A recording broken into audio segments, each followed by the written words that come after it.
What's up, everybody? Tim Anderson here, aka Renfell. Welcome back for another episode. Today, I'm diving into a little bit of Star Trek news. Came across an article, an interview recently, a couple articles actually, but it's an interview with Chris Pine where he's talking about his production company and some other stuff. But the quote that I thought was really interesting was this takeaway of how he wishes that, or he hopes that Star Trek films would revolve more around good quality storytelling and lesser budgets as opposed to trying to chase that Marvel money because that kind of takes away from things. Um, and this does tie into another article I read a while back about some other stuff, which we'll talk about today. If this is your first time here, welcome to the channel. Hopefully you like this video enough to hit the like button, subscribe, all those good things. Smash that bell icon as well so you get further updates as I continue to do things around movies, shows, books, games, and etc. We have a Discord, a gaming community. Links are down below. I'm also a game developer, founder of Stormhaven Studios and the Wandering Hermits, currently working on The World of the Weave and the Void, which is a 5th edition tabletop setting, a point and click adventure game, and a book series, all of which are going through the Patreon page, which we'll talk about more at the end of the video. So, in the meantime, let's dive into this piece from The Guardian, which talks about Chris Pine mentioning that he doesn't think the franchise needs a massive budget to hit warp speed, and many fans would agree. So, if you haven't ever watched the Kelvin films, the Kelvin timeline films, obviously Chris Pine is Captain Kirk in these new films. Started off with J.J. Abrams. I think I want to say like 2009 or something like that. I don't really remember when the first one came out. Um, but I actually, I'm one of those people who love all the things that are Star Trek. I also love all things Star Wars. I'm not an individual who's going to pick apart these films and shows and say I'm never gonna watch it again because they ruined the franchise. If I don't like one of the aspects of a film or a show, that's fine. I'm allowed to like and dislike lots of different things. I don't have to be hating on something to be a true fan of a series. And I think the Kelvin Timeline films have been a hell of a lot of fun. If you don't like them, view them as separate from the rest of the universe. But it's all canon to me. Um, I like these films. I think Chris Pine has done an excellent job as Captain Kirk. I really like the progression of the character through the three films they have done so far. Of course, getting the news recently that they're going to be doing a fourth film obviously led to a bunch of press and everything else. Talking about here, it said, it's easy to imagine the look of horror on the faces of Hollywood's VFX artists when Chris Pine said recently that he felt the Star Trek movies are spending too much money trying to imitate Marvel. His quote says, I've always thought that Star Trek should operate in the zone that is smaller. You know, it's not Marvel appeal. It's like, let's go make the movie for the people that love this group of people that love this story, that love Star Trek. Let's make it for them. And then, if people want to come to the party, great. But let's make it for a price and make it so that if we make $500 million, that's really good. But if we operate in the system now, which I don't know how much longer we have, if you have to spend 500 million on a film to reach, even if you don't have to pay all sorts of people back, so to make $1 billion, it's like you haven't even brought your net in. So I mean, if I had my business suit on, that's what I would do, but I don't know where that's at because that's all above my pay grade.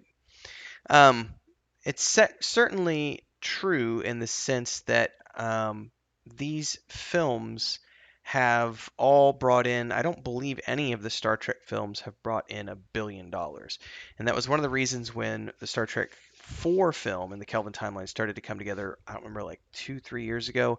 It was going to include Chris Pine and Chris Hemsworth and everybody else. And Paramount basically threw a fit because the budget was going to be too high because it had all these A-listers and everyone had wanted to match each other's salary and everything else. At the end of the day, they didn't want to make it happen because they're not seeing how they're going to make $1 billion off of these films.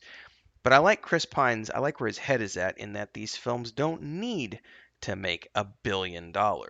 If you could keep the budgets down around, 150, maybe even $250 million, you could still make a profit off of a $500 million film. And these films have all made, I think, I haven't looked, so don't crucify me on this. I want to say they've all made at least 500 million, but I could be wrong on that. The article over at Deadline that they quoted was talking about how he's got all this other stuff going on. Which, by the way, we haven't talked about this yet. The upcoming Dungeons and Dragon movies that he's been cast in, along with Michelle Rodriguez and some other people, which I can't wait for. I like Chris Pine as an actor. If you haven't seen some of his other stuff outside of Star Trek, highly recommend watching his films. I think the one we really loved recently was The Outlaw King, which I've watched once and part of the way through twice. Chris has watched it like three times. She loves that film. He's a great actor, and he's doing some producing now, and he's got his production company with his partner, and they are getting ready. He's getting ready to direct his first feature as well. But in this Deadline article, I want to find out where it's at. Because I scrolled through here and I might not find it during this, but that's all good to me. Um, dun, dun, dun, dun, dun, dun, dun. This is a really good article, by the way. Really, really, really good. Let's just do two movies. We're just gonna go down here and talk about the Star Trek stuff. Here it is. You're in talks to possibly return as Captain Kirk. I don't know if you can say anything. Were you intrigued by the idea? Said, I've not read a script. I've met the director, who I really like. I met a producer. I know J.J. Abrams is involved. I met the new people at Paramount. Many different kinds of relations. Everybody seems excited. There's no tangible script yet. Conceptually, I love Star Trek. It's a gig I've been working on for 15 plus years. It's cemented the career that I have now, et cetera, et cetera, et cetera. Yeah, here it is. We always tried to get the huge international market. It was always about making the $1 billion. It was always this $1 billion mark because Marvel was making a billion. Billion, billion, billion. We struggled with it because Star Trek, for whatever reason, its core audience is rabid. Like rabid, as you know. To get these people that are interested, that maybe are Star Wars fans or think Star Trek is not cool or whatever has proven to be, well, we've definitely got a job of it, but not the $1 billion kind of job that they want. And this is where he gets into the quote that was over at the Guardian article. Thought that Star Trek should operate in a zone that is smaller.